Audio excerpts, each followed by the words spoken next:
Class 9 ভূগোলের প্রথম অধ্যায় গ্রহরূপে পৃথিবী এই চ্যাপ্টারের এই ক্লাসটিতে আমরা পৃথিবীর আকৃতি সম্পর্কে ডিটেলসে জেনেছিলাম, তাই তো?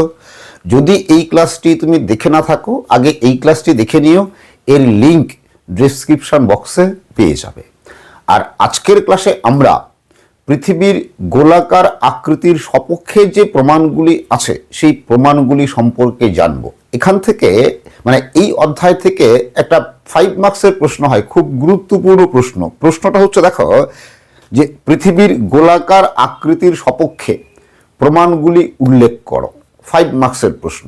তো তোমরা ক্লাসটি শুরু থেকে শেষ পর্যন্ত দেখো। প্রথমে আমি বুঝিয়ে দেব, সব শেষে বুঝিয়ে দেওয়ার পরে 5 মার্কসের জন্য কি করে উত্তর লিখবে, কতটুকু লিখবে তার নোটস আমি তৈরি করে দেব। দেখো যে প্রাচীনকালে পৃথিবীর আকৃতি সম্পর্কে, পৃথিবীর আকৃতি কেমন ছিল সেই সম্পর্কে মানুষের মধ্যে বিভিন্ন ধারণা প্রচলিত ছিল।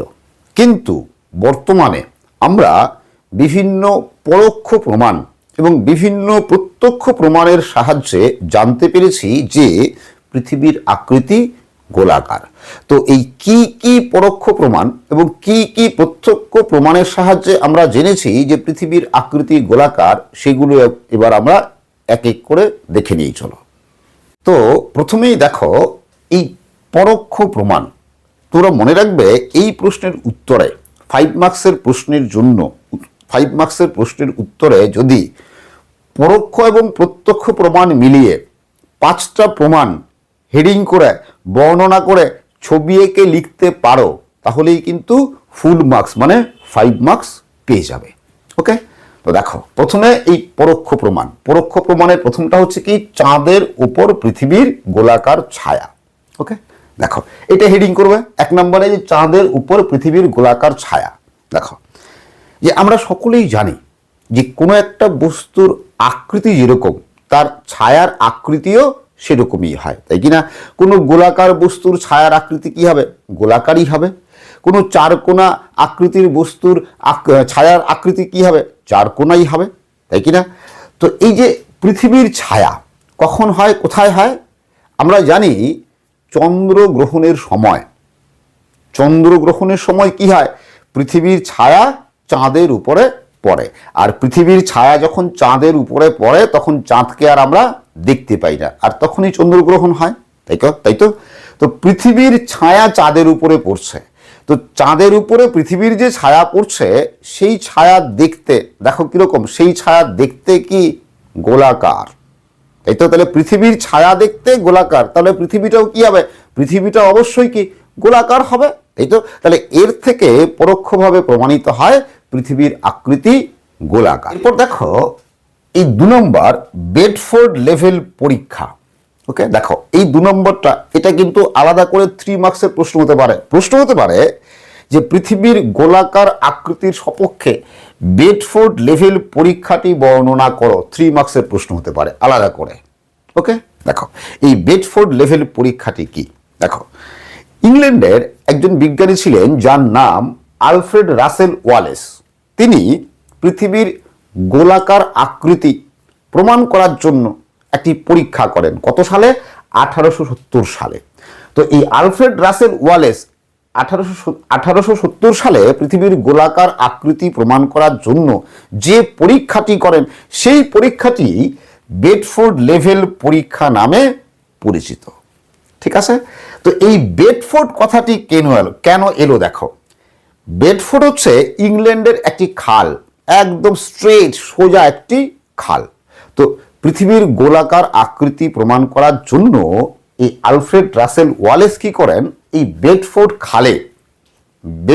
খালে কি করেন, 3টা সমান মাপের খুঁটি, সমান দৈর্ঘ্যের খুঁটি 1 কিলোমিটার পর পর, মনে করো এই একটা খুঁটি, এই একটা খুঁটি, এই একটা খুঁটি, 3টা খুঁটি 1 কিলোমিটার পর পর, এই খুঁটির থেকে এই খুঁটির দূরত্ব কত? 1 কিলোমিটার। আবার এই খুঁটি থেকে এই খুঁটির দূরত্ব 1 কিলোমিটার। 3টা কিন্তু এরকম দৈর্ঘ্য 3টা সমান মাপের 3টা খুঁটি 1 কিলোমিটার পর পর খালের স্থির জলে এরকম খাড়া বা দণ্ডায়মান ভাবে ভাসিয়ে রাখেন ভেলার সাহায্যে। ঠিক আছে? এবার ভাসিয়ে রেখে তিনি একদিক থেকে এদিক থেকে দূরবীন দিয়ে তিনটা খুঁটির এই যে শীর্ষদেশ আছে মাথা, তিনটা খুঁটির মাথা তিনি লক্ষ্য করেন। তিনি দেখেন যে এই দুটা খুঁটি, এটা এবং এটা, এই দুটা খুঁটি একই উচ্চতায় আছে, কিন্তু মাঝখানের খুঁটির যে উঁচু অংশ মানে শীর্ষদেশ মাথা অনেকটা উঁচুতে আছে। ছবিতে দেখতে পাচ্ছ, তাই কি না? অনেকটা উঁচুতে আছে। তো তিনটা খুঁটির দৈর্ঘ্য তো একই, কি তাই কিনা? তিনটা খুঁটির দৈর্ঘ্য তো একই, তাহলে মাঝখানের খুঁটিটা এরকম উঁচু হয়ে আছে কেন, বা মাঝখানের খুঁটির মাথা এরকম উঁচুতে অবস্থান করছে কেন, শীর্ষদেশ উঁচুতে আছে কেন? তো এর থেকেই তিনি সিদ্ধান্তে আসেন যে পৃথিবী যদি সমতল হতো তাহলে ঠিক এরকম হতো। পৃথিবী এরকম, পৃথিবী পৃষ্ঠ সমতল হলে কিন্তু ঠিক এরকম হতো, তিনটা খুঁটির মাথা কি একই উচ্চতায় থাকতো। তো যেহেতু তিনটা খুঁটির মাথা একই উচ্চতায় নেই, তার মানেই পৃথিবীর আকৃতি এরকম গোলাকার, আর গোলাকার বলেই এই মাঝখানেরটা উঁচু হয়ে আছে, এই দুটা সমান উচ্চতায় অবস্থান করছে। ঠিক আছে? তো এবার তোমরা কিন্তু যখন এই পয়েন্টটা লিখবে তখন কিন্তু এই ছবিটা আঁকতে হবে, এটা গোলাকার পৃষ্ঠ আর এটা সমতল পৃষ্ঠ। বুঝা গেল? এরপর দেখো এই 3 নম্বর প্রমাণ, সমুদ্র তীরে দাঁড়িয়ে জাহাজ পর্যবেক্ষণ। ওকে, কিরকম দেখো, তুমি যদি সমুদ্রের তীরে গিয়ে দাঁড়াও, মনে করো তুমি সমুদ্রের তীরে দাঁড়িয়ে আছো, আর অনেক দূর থেকে মাঝ সমুদ্র থেকে কোনো জাহাজ তোমার দিকে আসছে, মানে তীরের দিকে আসছে। ওকে, তো মনে করো তুমি এখানে দাঁড়িয়ে আছো, আর এই জাহাজ এটা সমুদ্রের তীর, তুমি জাহাজটা তীরের দিকে আসছে। তুমি কিন্তু এখানে দাঁড়িয়ে থেকে এই যে জাহাজটা আসছে পুরো জাহাজটাকে, মানে সমগ্র জাহাজটাকে কিন্তু একসঙ্গে দেখতে পাবে না। প্রথমে তুমি শুধুমাত্র এই যে জাহাজের মাস্তুল, এই যে জাহাজ, এটা করা মাস্তুল, এই জাহাজের মাস্তুলটা শুধু তুমি দেখতে পাবে। কারণ দেখো তুমি এখানে দাঁড়িয়ে আছো, আর এই তোমার হচ্ছে দৃষ্টি লাইন, তুমি এই উচ্চতা পর্যন্ত দেখতে পাচ্ছ। ঠিক আছে? এবার যখন আরো এগিয়ে আসবে এখানে, তবে কি দেখো, এবার মাস্তুল দেখতে পাবে এবং জাহাজের ডেকটাও দেখতে পাবে, তাই তো? এবার যখন আরো কাছে, এখান থেকে আরো কাছে এগিয়ে আসলো, তখন কি তুমি সমগ্র জাহাজটাকে একসঙ্গে দেখতে পাবে। তাহলে যখন দূরে থাকছে তখন তুমি কিন্তু সমগ্র জাহাজ একসঙ্গে দেখতে পাচ্ছ না। যত জাহাজ এগিয়ে আসছে তত তুমি জাহাজের বেশি বেশি অংশ দেখতে পাচ্ছ, তাই তো? কেন এরকম হচ্ছে? এরকম হচ্ছে তার কারণই হচ্ছে পৃথিবী এরকম গোলাকার। যদি পৃথিবী সমতল বা চ্যাপ্টাই হতো, মনে করো এটা চ্যাপ্টা পৃথিবী বা সমতল পৃথিবী, তুমি এখানে দাঁড়িয়ে আছো, এবার জাহাজ যত দূরেই থাক তুমি কি একবারেই জাহাজের কি সমগ্র অংশ, সম্পূর্ণ জাহাজ বা পুরো জাহাজটাকে তুমি একবারেই যত দূরেই থাক তুমি পুরো জাহাজটাকেই দেখতে পাবে। কিন্তু পৃথিবী গোলাকার বলেই আমরা এরকম সমুদ্রের তীরের দিকে এগিয়ে আসা কোনো জাহাজের সমগ্র অংশ একসঙ্গে দেখতে পাই না। প্রথমে মাস্তুল, তারপরে ডেক, এবং ধীরে ধীরে বাকি অংশ, সমগ্র অংশ যখন একদম কাছে চলে আসে সমগ্র অংশ আমরা দেখতে পাই। তাহলে এর থেকে কি প্রমাণিত হয়? এর থেকে প্রমাণিত হয় কি পৃথিবী পৃষ্ঠ গোলাকার। তো নোটস লেখার সময়, উত্তর লেখার সময় কিন্তু এই ছবিগুলো আঁকতে হবে। এরপর দেখো এই 4 নম্বর, নাবিকদের পৃথিবী পরিভ্রমণ। কিরকম দেখো, যে আগেকার দিনে বিশেষ করে ইউরোপ মহাদেশের বিভিন্ন দেশের নাবিকেরা কি করত, নতুন নতুন দেশ আবিষ্কারের জন্য জাহাজ নিয়ে সমুদ্রে পাড়ি দিত, ওরা জাহাজ নিয়ে সমুদ্রে বেরিয়ে যেত। ওকে, ঠিক দেখো, মনে করো এরকম হয়েছে যে মনে করো এখান থেকে, এই স্থান থেকে কোনো একজন নাবিক জাহাজ নিয়ে চলতে শুরু করলো, সমুদ্রে চলতে শুরু করলো, এই একই দিকে যাচ্ছে, দিক পরিবর্তন করছে না, এদিকেই যাচ্ছে, জাহাজ ঘুরিয়ে নিয়ে আসছে না, কিন্তু যেদিকে যাচ্ছে সেদিকেই যাচ্ছে। তারপরেও কি হলো বলো তো, তারপরেও দেখা গেল যে ওরা যেখান থেকে যাত্রা শুরু করেছিল আবার সেখানে এসে পৌঁছে গেল। তার মানে কি, ওরা তো আর ঘুরে আসেনি, যেদিকে যাচ্ছে যাওয়ার সেদিকেই যাচ্ছে, তারপরেও তো একই জায়গায় পৌঁছে গেল। তার মানে কি, তার মানেই হচ্ছে কি পৃথিবী গোলাকার। এই তো পৃথিবী গোলাকার বলেই সেটা সম্ভব হয়েছে। একই দিকে যাওয়া সত্ত্বেও কি হয়েছে, যেখান থেকে যাত্রা শুরু করেছিল আবার সেখানেই এসে পৌঁছে গেল, তাই তো? ঠিক ওরকমই যে একজন পর্তুগিজ নাবিক, নাম ছিল ফার্দিনান্দ মেগেলান, তিনি 1519 সালে স্পেনের সানলুকার বন্দর থেকে জাহাজ নিয়ে পৃথিবী পরিভ্রমণে বেরিয়ে পড়েন। ওকে, সমুদ্রে জাহাজ নিয়ে বেরিয়ে পড়েন। ঠিক এরকম তোমরা গ্লোবে দেখো, এই হচ্ছে স্পেন। ঠিক আছে, এই স্পেনে সানলুকার বন্দর, তিনি এই সানলুকার বন্দর থেকে এদিকে আসতে থাকেন, এসে প্রথমে এই ব্রাজিলে পৌঁছান। এবার ব্রাজিলের এদিক দিয়ে গিয়ে এই ফিলিপাইন্সে পৌঁছান। ঠিক আছে, এবার ফিলিপাইন্স থেকে দেখো ভারত মহাসাগর হয়ে এই আবার গিয়ে এই স্পেনে পৌঁছান। তার মানে কি দেখো, যে তিনি যেখান থেকে যাত্রা শুরু করেছিলেন আবার কি সেখানেই পৌঁছালেন, তাই তো। তো এটা কি প্রমাণ করে যে পৃথিবী কি গোলাকার, পৃথিবী গোলাকার বলে যেখান থেকে যাত্রা শুরু করেছিল আবার সেখানেই গিয়ে পৌঁছে গেল। এরপর দেখো এই প্রত্যক্ষ প্রমাণ, তারা দেখো পরোক্ষ প্রমাণ 4টা হয়েছে, এবার প্রত্যক্ষ প্রমাণের 1 নম্বর, প্রথমটা হচ্ছে মহাকাশচারীদের প্রত্যক্ষ অভিজ্ঞতা। দেখো যে বিভিন্ন সময়ে পৃথিবীর বিভিন্ন দেশের মহাকাশচারীগণ মহাকাশে পাড়ি দিয়েছেন, মহাকাশ যানে করে মহাকাশে গেছেন। ওকে, এই মহাকাশচারীদের মধ্যে দেখো যে Yuri Gagarin, Valentina Tereshkova, Rakesh Sharma, Kalpana Chawla, Sunita Williams, এরা উল্লেখযোগ্য। ওকে, তো এরা যখন মহাকাশ যানে করে মহাকাশে গেছে, এবার মহাকাশ থেকে শক্তিশালী দূরবীনের সাহায্যে পৃথিবীকে দেখেছে ঠিক এরকম দেখেছে। ঠিক আছে, তো এই যে মহাকাশ থেকে পৃথিবীকে দেখেছে, তো এরকম মানে কিরকম দেখেছে, গোলাকার দেখেছে, তাই তো। তাহলে এর সাহায্যে কি প্রমাণিত হয়, সরাসরি প্রমাণিত হয় পৃথিবী গোলাকার। আর মহাকাশ থেকে পৃথিবীকে কি নীল রঙের দেখায়, তার কারণ কি, পৃথিবীর 3 ভাগ জল 1 ভাগ স্থল, আর এই 3 ভাগ জল থাকার জন্য পৃথিবীকে নীল রঙের দেখায়, আর এই জন্যই পৃথিবীকে কি নীল গ্রহ বলা হয়। এরপর দেখো এই প্রত্যক্ষ প্রমাণের আরেকটি হলো উপগ্রহ চিত্র। দেখো যে পৃথিবীর বিভিন্ন দেশ, যেমন ইউএসএ মানে মার্কিন যুক্তরাষ্ট্র, রাশিয়া, ভারত বিভিন্ন সময়ে বিভিন্ন স্যাটেলাইট বা উপগ্রহ মহাকাশে পাঠিয়েছে। আর এই উপগ্রহে শক্তিশালী ক্যামেরা থাকে, সেই শক্তিশালী ক্যামেরা কি করেছে, এই উপগ্রহ থেকে পৃথিবীর ছবি তুলেছে এবং সেই পৃথিবীর ছবি তুলে উপগ্রহ পৃথিবীতে পাঠিয়েছে।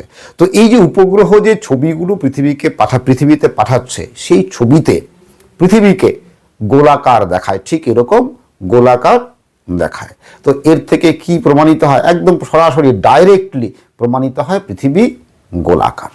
ওকে, দেখো তো এই উপগ্রহ চিত্র নিয়ে মোট দেখো 6টা কারণ হয়ে গেল। আমি বলছিলাম 5টা কারণ মানে 5টা প্রমাণ লিখলেই হবে, 6টা লিখবে আর নাম্বার কাটার কোনো স্কোপেই থাকবে না। তো এর বাইরেও কিন্তু আরও পরোক্ষ প্রমাণ আছে, সেগুলো তোমরা বই থেকে পড়ে নিও। এইটুকু উত্তর লিখলেই তোমরা 5 মার্কস মানে 5 মার্কসে ফুল মার্কস পেয়ে যাবে। ওকে, তো এবার তোমরা নোটটা কিভাবে লিখবে, ঠিক আছে, নোট কিভাবে লিখবে, এর উত্তর কিভাবে লিখবে, আমি নোটটা লিখে দিচ্ছি। দেখো তো দেখো প্রথমে প্রশ্ন, পৃথিবীর গোলাকার আকৃতির সপক্ষে প্রমাণগুলি উল্লেখ করো, 5 মার্কসের প্রশ্ন। ঠিক আছে, এর উত্তরে যেহেতু 5 মার্কসের প্রশ্ন, প্রশ্নের উত্তরে একটা ভূমিকা লিখতে হবে। খুব সাধারণ ভাষায় ভূমিকা কি লিখবে দেখো, যে প্রাচীনকালে পৃথিবীর আকৃতি সম্পর্কে মানুষের মধ্যে বিভিন্ন ধারণা প্রচলিত ছিল। বর্তমানে বিভিন্ন পরোক্ষ ও প্রত্যক্ষ প্রমাণের সাহায্যে জানা যায় পৃথিবীর আকৃতি গোলাকার। এটুকু ভূমিকা লিখলে, এবার লেখার পর মাঝখানে হেডিং করবে পরোক্ষ প্রমাণ, এবার বাঁদিকে হেডিং করবে 1 নম্বর, চাঁদের উপর পৃথিবীর গোলাকার ছায়া। কি লিখবে দেখো, গোলাকার বস্তুর ছায়াও গোলাকার হয়। চন্দ্রগ্রহণের সময় পৃথিবীর যে ছায়া চাঁদের উপর পড়ে তা গোলাকার দেখায়। অ্যারিস্টটল পৃথিবীর এই ছায়া দেখেই সিদ্ধান্তে পৌঁছান যে পৃথিবী গোলাকার। এবার 2 নম্বর হেডিং করবে বেডফোর্ড লেভেল পরীক্ষা। কি লিখবে দেখো, 1870 সালে ব্রিটিশ বিজ্ঞানী আলফ্রেড রাসেল ওয়ালেস ইংল্যান্ডে বেডফোর্ড খালের স্থির জলে একই দৈর্ঘ্যের 3টি খুঁটি 1 কিমি অন্তর একই সরল রেখায় দণ্ডায়মানভাবে ভাসিয়ে রাখেন। এরপর তিনি দূরবীক্ষণ যন্ত্রের সাহায্যে দেখেন মাঝের খুঁটির শীর্ষদেশ বাকি 2টি খুঁটির তুলনায় কিছুটা উঁচু হয়ে আছে।